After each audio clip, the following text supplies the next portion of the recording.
Hello everyone, welcome back to my channel. আমি টিয়া চলে এসেছি আজকে একটা পিঠের রেসিপি নিয়ে। ভিডিওতে দেখে তোমরা আশা করছি বুঝতেই পেরেছো। হ্যাঁ, আজকে আমি একটা পিঠে বানাবো, সেটি হলো এই চিতই পিঠে।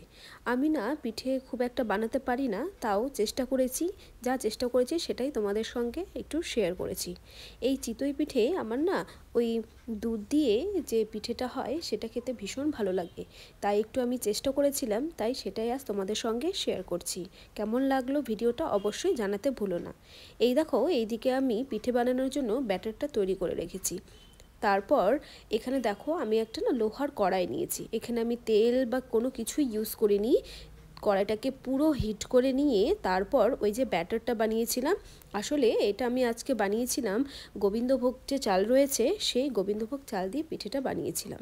গোবিন্দভোগ চালের এমনি একটা সুন্দর সুগন্ধ রয়েছে, আর এই চাল দিয়ে পিঠে বানালে আমার খেতে খুব ভালো লাগে। গোবিন্দভোগ চালটিকে আমি 2 থেকে 3 ঘন্টার মতন ভিজিয়ে রেখেছিলাম। ভিজিয়ে রেখে তারপর সেটাকে মিক্সিতে পেস্ট করে নিয়েছিলাম।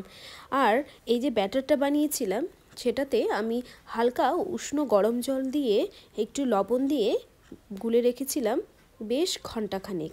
তারপর বেশ কিছু পিঠে আমি বানিয়ে নিয়েছিলাম। আর এরপর এইদিকে দেখো দুধও গরম বসিয়ে দিয়েছিলাম। তার মধ্যে দিয়ে দিয়েছিলাম 2টো এলাচ আর তেজপাতা। এলাচ আর তেজপাতার এই গন্ধ আমার খুব ভালো লাগে, সে পায়েসই হোক কিংবা পিঠে হোক। আর এইদিকে দেখো দুধ কি সুন্দর ঘন হয়ে এসেছে। দুধটা ঘন ঘন হলে এই পিঠের স্বাদ আরও দ্বিগুণ পরিমাণে বেড়ে যায়। এবার দেখো প্রায় দুধের ওপরে দেখো পুরো সরসর হয়ে গিয়েছে।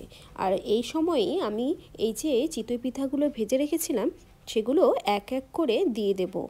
আর এরপর গ্যাসটাকে একটু কমিয়ে দিয়ে বেশ কিছুক্ষণ ধরে এই পিঠেগুলোকে আমি একটু ফুটিয়ে নেব, যাতে এই পিঠের ভেতরেও এই যে দুধের ফ্লেভারটা রয়েছে সেটা পৌঁছে যায়।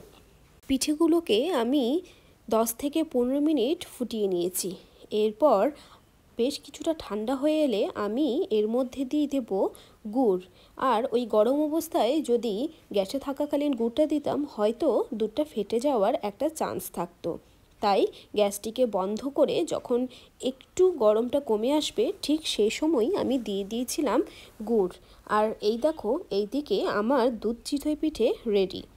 কেমন লাগছে তোমরা অবশ্যই জানাবে। আর হ্যাঁ, জানো তো, চেষ্টা করেছিলাম, তার ফলটাও আমি খারাপ পাইনি। খেতেও খুব অসাধারণ হয়েছিল।